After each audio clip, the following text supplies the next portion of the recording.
Continuamos.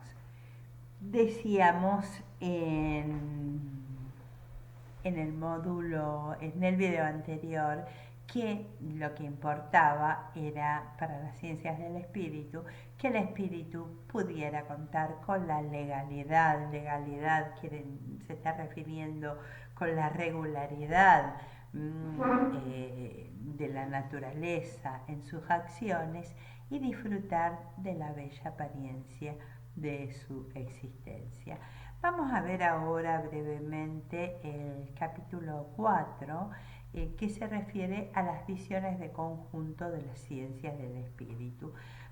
Las ciencias del espíritu aún no están constituidas como un todo, señala Dilthey.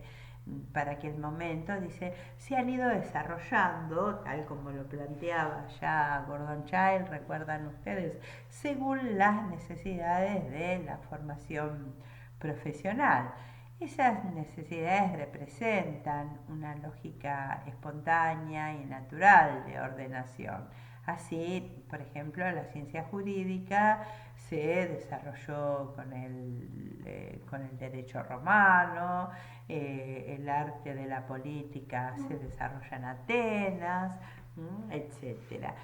Estas necesidades son fundamentales para la formación profesional de las clases dirigentes. Cuando Comte investigó la conexión entre la recíproca relación lógica de dependencia en que se hallan las verdades y la relación histórica de sucesión con que se presentan, establece, según Dilthey, la base para una verdadera filosofía de la ciencia. Recuerden ustedes, esto es interesante para recordar que si bien Dilthey quiere tomar distancia del positivismo, tiene también al mismo tiempo un profundo reconocimiento por el trabajo de sistematización que había hecho el positivismo en la constitución de las ciencias sociales. Se oponía a su punto de vista, pero reconoce su formalización.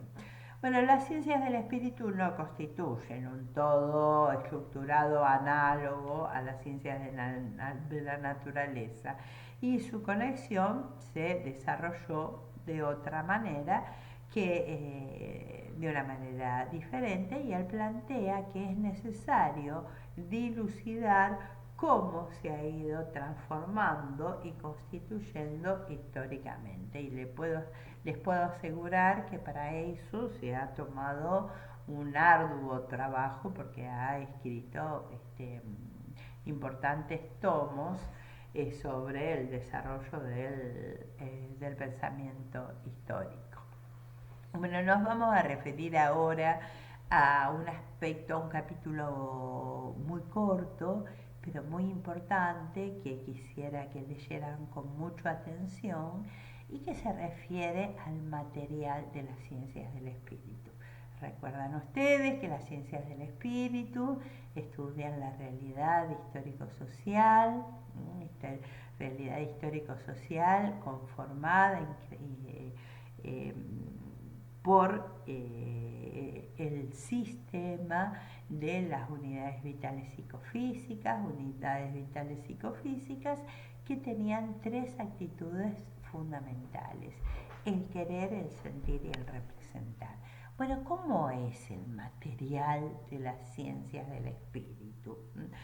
Recordemos en este momento cómo era el material para una perspectiva como el evolucionismo. Recuerdan que el evolucionismo tenía como propósito trazar una historia general de la humanidad, organizada en un conjunto de etapas, y que el pasaje de una etapa a la otra se daba por transformaciones habidas fundamentalmente en el ámbito de la cultura material, y había una relación de causalidad muy importante.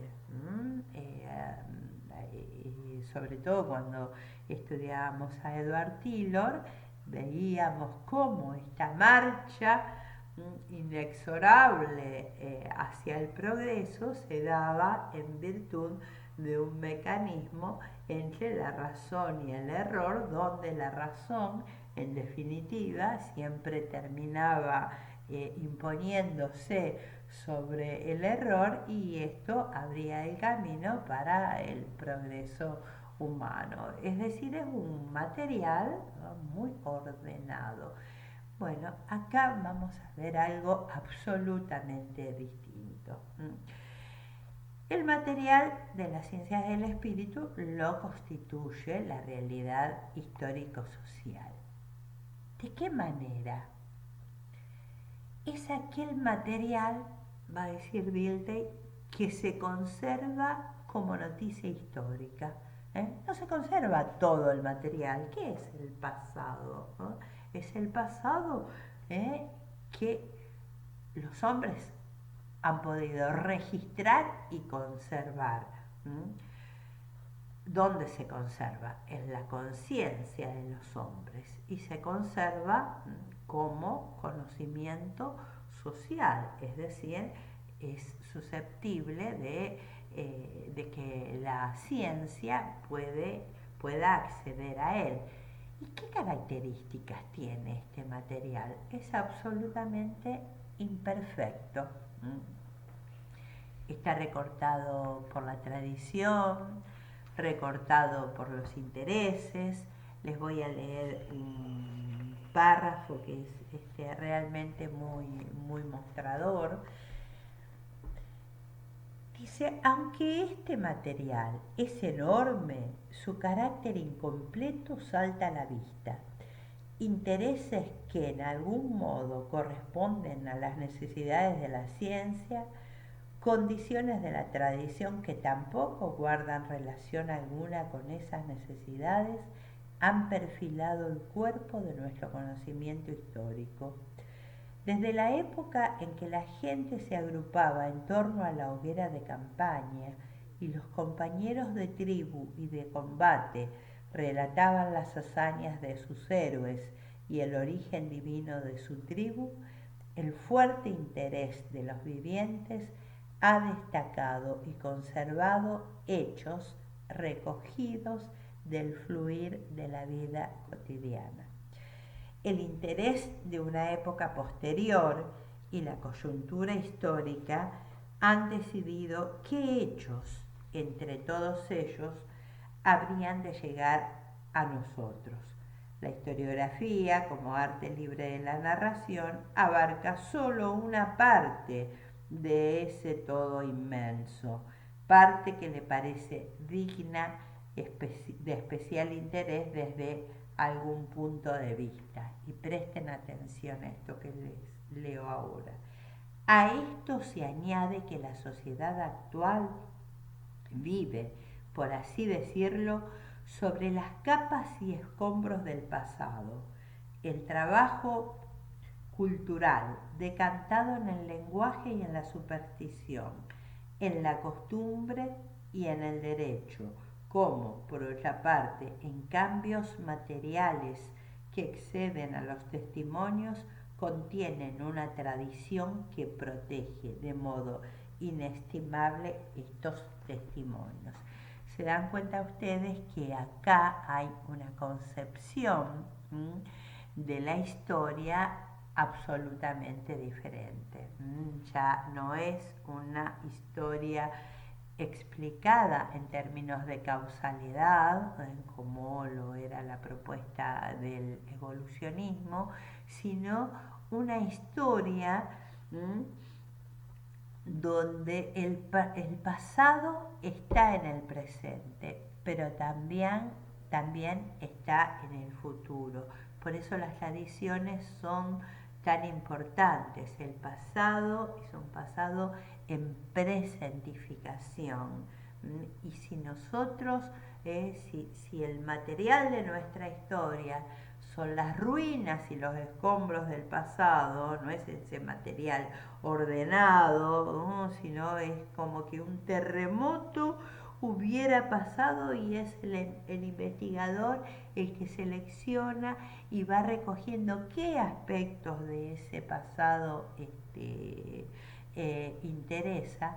Si el pasado son las ruinas y los escombros del pasado, si la historia son el material de la historia son las ruinas y los escombros del pasado, entonces la selección que yo hago de esas ruinas y escombros tiene que ver con mi proyección hacia el futuro. Acá la concepción es absolutamente diferente, hay un movimiento constante, permanente. Pasado, presente y futuro se constituyen en un instante en continua precipitación. Entonces, la realidad histórico-social que se conserva en la sociedad presente como estratos y ruinas del pasado está conformada a través de un condicionamiento previo. Este condicionamiento es histórico, psicológico y lingüístico. Esto es muy importante. Cuando trabajemos BOAS vamos a ver cómo este condicionamiento se invierte. Va a ser mucho más importante el condicionamiento lingüístico que el psicológico y que el histórico, pero para Dilthey la propuesta inicial es esta profunda influencia en el condicionamiento de la constitución del material de las ciencias del espíritu, es decir, condicionada histórica, psicológica y lingüísticamente, lo que supone un procesamiento del material desde la perspectiva actual. Bueno, nos vamos a encontrar la semana próxima, pero espero que puedan leer todo este material porque el encuentro va a ser online a través de una clase de consulta para que podamos ir trabajando todos estos aspectos en camino de poder realizar un control de estas lecturas. Buenas tardes y ojalá que nos podamos ver lo más pronto posible.